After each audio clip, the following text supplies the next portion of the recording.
ప్రస్తుతం మనతో పాటు ప్రముఖ పొలిటికల్ అనలిస్ట్ కృష్ణ కుమార్ గారు ఉన్నారు. వారితో ఒకసారి మాట్లాడదాం. మేడం నమస్కారం. మేడం నమస్తే మేడం. హరిరామ జోగయ్య గారు మరోసారి ఇంకో లేఖ రాశారు మేడం. అంటే మొన్న ఒక లేఖ రాశారు, కాకపోతే ఈ జనసేన టీడీపీ సీట్ల సర్దుబాటు ఏదైతే ఉందో దాన్ని వ్యతిరేకిస్తూ ఆయన రాశారు. దీనికి పవన్ కళ్యాణ్ గారు మొన్న ఒక స్పీచ్లో ఆయన పేరు ప్రస్తావించకపోయినా దీని పరంగానే మాట్లాడినట్టు ఈయన ఫీల్ అయ్యారు. సో దాంతో నన్ను వైసీపీ కోవర్ట్ పవన్ కళ్యాణ్ గారు అన్నారు అని చెప్పేసి హరిరామ జోగయ్య గారు ఫీల్ అవుతున్నారు. మరి ఏం చెప్తారు? నిజంగా హరిరామ జోగయ్య గారు వైసీపీ కోవర్ట? మరి మీ ఒపీనియన్ దీనిపైన? ఆయన ఖచ్చితంగా వైసీపీ కోవర్టే. ఆయన ఎందుకు గుమ్మడికాయలు దొంగ ఎవరంటే భుజాలు తడుగుకుంటున్నాడు? అసలు ఆయనకి ఏం పని? 24 సీట్లే ఎందుకు ఒప్పుకోవాలి అని ఒకవేళ పోని అనుకుందాం. పవన్ కళ్యాణ్ స్థానంలో ఉంటాడు, చంద్రబాబు నాయుడు స్థానంలో హరిరామ జోగయ్య గారు ఉన్నారు అనుకుందాం. 24 సీట్ల కంటే ఎక్కువ ఇస్తారా? ఆయన పార్టీ ఎంత ఉంది, ఆయన అభిమానులు ఉన్నమాట వాస్తవం. ప్రతి నియోజకవర్గంలో ఆయన అభిమానులు ఉన్నారు. కానీ ఆయన సొంతగా పోటీ చేసి గెలిచేంత స్థాయిలో అయితే అభిమానులు లేరు. ఇది వాస్తవం. ఇప్పుడు పార్టీ కార్యకర్తలు, పార్టీ అభిమానులు, అలాగే ఆయన సినిమా అభిమానులు, వీళ్ళందరూ కలవాలి. సామాన్య ప్రజానీకం కూడా పవన్ కళ్యాణ్ని ఇష్టపడగలగాలి.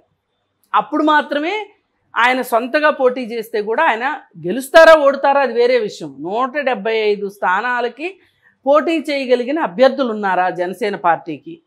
ఉంటారు. కానీ గెలిచే అభ్యర్థులు, గెలుపు గుర్రాల గురించి మనం మాట్లాడేది. పోటీ చేసి ప్రయోజనం లేదు కదా. ఇంతకుముందు కూడా మనం చాలాసార్లు మాట్లాడుకున్నాం. ఏంటంటే బూత్ మేనేజ్మెంట్ చేయగలగాలి. అంటే ప్రతి బూత్కి ఒక ఏజెంట్ ఉండాలి, అలాగే కార్యకర్తలు ఉండాలి. ప్రతి ఊర్లోనూ కార్యకర్తలు ఉండాలి. ఇప్పుడు ఓటర్ స్లిప్లు ఉంటాయి, అవి ఇవ్వాలి. ప్రతి ఇంటికి తిరగాలి ఓటు కోసం. ఇంత చేయగలిగే వాళ్ళు ఉన్నారా? ఇంత పరిస్థితి ఉందా? లేదు. కాబట్టే కదా పవన్ కళ్యాణ్కి తన బలం ఎంత అనేది ఒక అంచనా ఉండబట్టే కదా చంద్రబాబు నాయుడు తోటి కలుస్తుంది. కానీ మనం ఇక్కడ అలా అని జనసేన పార్టీని తక్కువ చేయడం కాదు. జనసేన పార్టీ ఖచ్చితంగా ఒక నిర్ణాయకమైన పాత్ర పోషిస్తుంది. అంటే ఆ సత్తా అయితే జనసేన పార్టీకి ఉంది. తను సొంతగా గెలవలేకపోవచ్చు, కానీ గెలవగలిగే వాళ్ళకి తోడుగా ఉండి గెలుపుని ఒక స్పీడప్ చేయడానికి. అంటే ఇప్పుడు మనం ఒక రసాయన చర్యలో కెటలిస్ట్ అంటాం, ఉత్ప్రేరకం అంటాం. అది వేస్తే ఆ చర్య, రసాయనిక చర్య మరింత వేగంగా అవుతుంది. అలాంటి వ్యక్తి పవన్ కళ్యాణ్. ఆయనేమి తక్కువ అంచనా వేయడానికి వీల్లేదు. అలా అని ఉత్ప్రేరకం ఒక్కదాంతోనే మొత్తం చర్య అంతా జరుగుతుందా? రసాయనిక చర్య మొత్తం జరుగుతుందా? జరగదు కదా. అది ఆ విషయంలో పవన్ కళ్యాణ్ చాలా క్లారిటీతోటి ఉన్నాడు. సలహాలు ఇచ్చే వాళ్ళకి ఏం తెలుస్తుంది అన్నాడు. కరెక్టే ఆయన అన్నింది. ఆయన వెంటనే ఆయనకి సూదన్ ట్రై లాగా ఆయనకి వెళ్ళి తగిలింది. ఎందుకంటే మరి సలహాలు ఇస్తుంది ఆయనే కదా. ఆయన ఏ ఉద్దేశంతో ఇస్తున్నట్టు?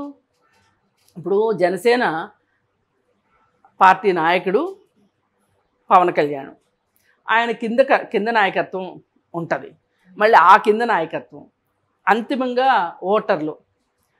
ఇప్పుడు వీళ్ళందరూ పవన్ కళ్యాణ్ మీద ఒక నమ్మకం ఉంచుకోవాలి. ఆ నమ్మకాన్ని దెబ్బతీసే విధంగా మాట్లాడుతున్నారు ఇట్లాంటి వాళ్ళు. ఇప్పుడు ఆయన పొత్తు పెట్టుకుని ఏంటి ఉపయోగం ఈ లెక్కన?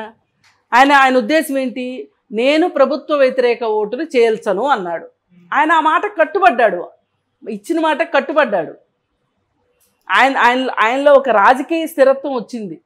ఆ స్థిరత్వాన్ని చెడగొట్టడానికి ముద్రగడ పద్మనాభం కావచ్చు, హరిరామ జోగయ్య కావచ్చు, వీళ్ళిద్దరూ జగన్మోహన్ రెడ్డి చేతిలో కీలుబొమ్మల్లాగా మాట్లాడుతున్నారు. వాళ్ళకి అర్థమైపోయింది జగన్మోహన్ రెడ్డికి పవన్ కళ్యాణ్ చంద్రబాబు నాయుడు కలిస్తే తను గెలవటం కష్టం అనేది అర్థమైంది.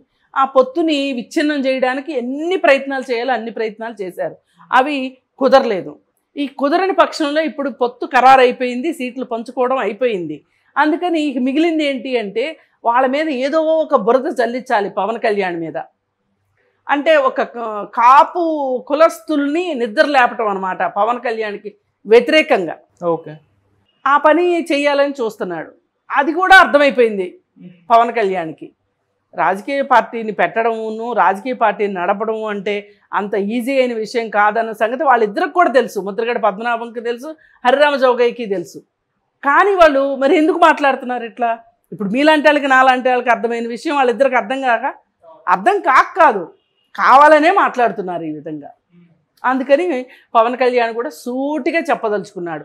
వాళ్ళు ఏ విధంగా అయితే బహిరంగ లేఖ రాశారో ఆయన అందుకే బహిరంగంగానే మాట్లాడడం జరిగింది. ఇప్పుడు వాళ్ళు చెవిలో చెప్పారనుకోండి, ఈయన కూడా చెవిలోనే చెప్పేవాడు.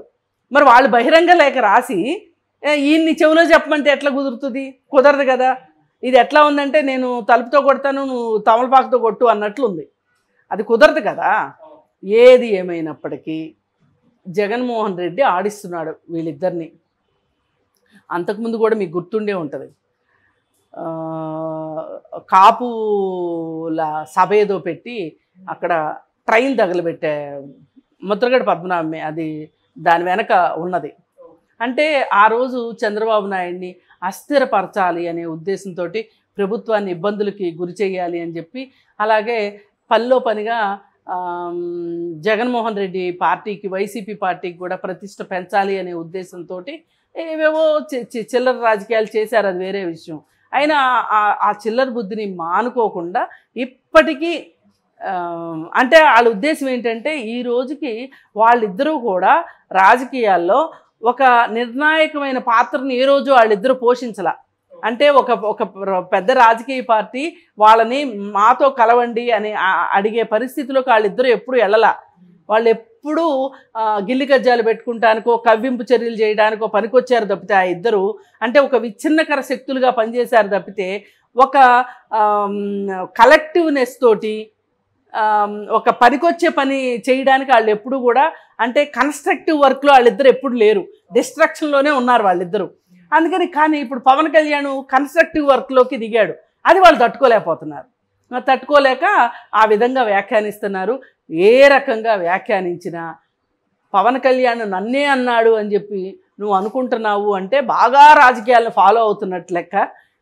అదే ఇందాక అనుకున్నట్లు గుమ్మడికాయల దొంగ ఎవరు అంటే భుజాలు తడువుకున్నట్లు హరిరామ జోగయ్య స్టేట్మెంట్ ఉంది తప్పితే వేరేగా చూడాల్సిన అవసరం లేదు.